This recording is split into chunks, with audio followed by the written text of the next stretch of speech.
Nonconformity Company Day 21. Welcome back. If you've been watching some of our other videos, hopefully you've found us on video 722 and you've come back to follow the journey of this crazy, weird experiment that's unfolding. So today I wanted to talk about freedom, money, happiness. There's the old phrase, money can't buy happiness. And in a way, it's right. But in a way, I massively disagree, because money can buy happiness. You just can't directly go to the happiness store with some money and buy happiness. But if you have money, if you have pots of money in different investments, if you have different income streams and you have more money flowing around your life, that buys you freedom and time.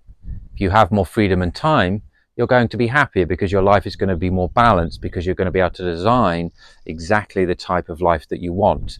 If you're stuck in a 9-to-5 job that you don't like, and all the money coming in is going out, and you'll feel like you're struggling to keep up with life, you're on this kind of one of those bicycle machines at the gym, trying to pedal as fast as you can to keep up and feel like you're going nowhere, because you really are going nowhere on those bikes, aren't you? You're pedaling and going nowhere.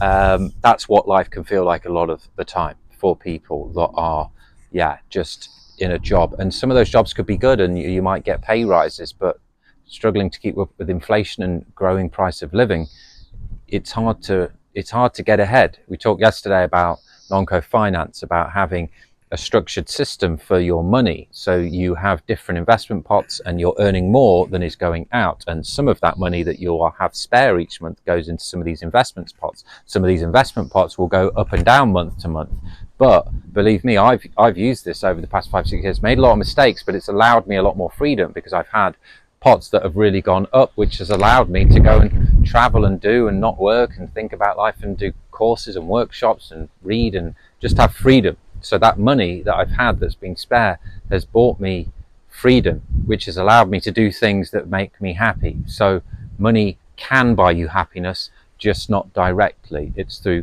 freedom and more choices that allows you to gain more happiness. What is happiness? It's having a balanced, free, fulfilled life, being able to explore your passions, try new things, be good to all the people around you, and making sure those 5 life master departments, health, work, finances, people, and evolution, are sorted, not only sorted and balanced, but are going somewhere. So that's what this is all about. My neighbour's entering the video. My neighbour's daughter B. Hi B. You trying to get in the video?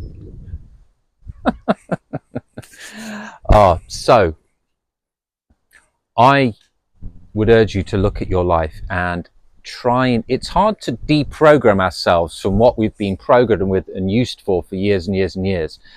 There's a lot of things that I have become aware of recently, which I just thought were true or thought were actual facts of life, when, because of having the time to peel back the layers of what I thought I knew, it's given me more space to think, actually, what life do I want to design?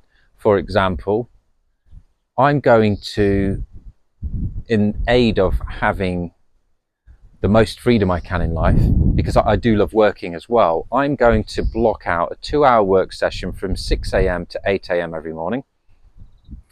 And I've said before, I don't really like structure, but I'm going to introduce a bit of structure as an experiment, so I can have between 8 a.m. and 6 p.m. 12 hours of complete freedom to do and flow and read and experience and be there for my people, and do a bit of work if I feel like it, look into some finances, look after my house, do some gardening, all of the fun things, food, health, walking. I'll do a video in those 12 hours, and then I'm going to dedicate the 2 hours between 6 p.m. and 8 p.m. to another 2 hours of work. And I'll just do this every day. I don't care about weekends and Monday, Friday, Mondays. They all feel the same to me, and that's what I want. I want every day to wake up and feel amazing, feel the same. I don't want a case of the Mondays. I don't want Sundays looming feeling of, I used to get this looming feeling of work Sunday afternoon, like, oh, work is coming, oh, don't feel good about that. This is about creating a life where none of that's going on. So I love working. I've got so much to work on, so much to do. A lot of these videos I'm doing, I haven't even done the work that I'm talking about I've done. I mean, it's half done, but yeah, there's a lot to do. But as I said, I'm using this as a testing ground and experimentation to rehearse and get things going. So yeah, I'm going to do 6 a.m. to 8 a.m. as the more creative, harder, newer, researchy, creative making work. Then have the day to digest that, think. Any work that comes into my head that I want to be doing the next day, I will go use my Life Master system, add it in so it's there waiting in the queue. And then each evening from 6 p.m. to 8 p.m, I'll take these videos, put them through the AI tools, chop them up, publish them, and then I'll do a lot of the more repetitive work for the company, the accounts, the emails, the community work, the systems, the processes, making sure everything is working harmoniously. And then whilst I'm building the team, I'm making sure they're trained and everything's working. So creative in the morning, more repetitive, logical in the evening.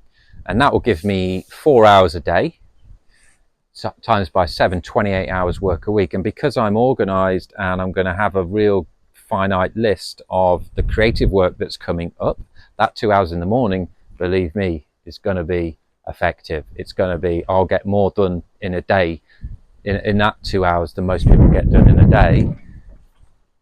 And the evening, I'll have a maintenance list, an ordered list, a repetitive list of the things that really need to be done to make sure my business is operating in a consistent manner and growing how it should be. So we'll be running this experiment for the next couple of weeks and ensuring that I monitor how it affects everything around me, the other departments. And if it's not right, we'll adjust it as we go and I'll report back to you of where we're at. But money gives you freedom. Freedom gives you choices and opportunities, which equals happiness. So money does buy happiness, just not directly.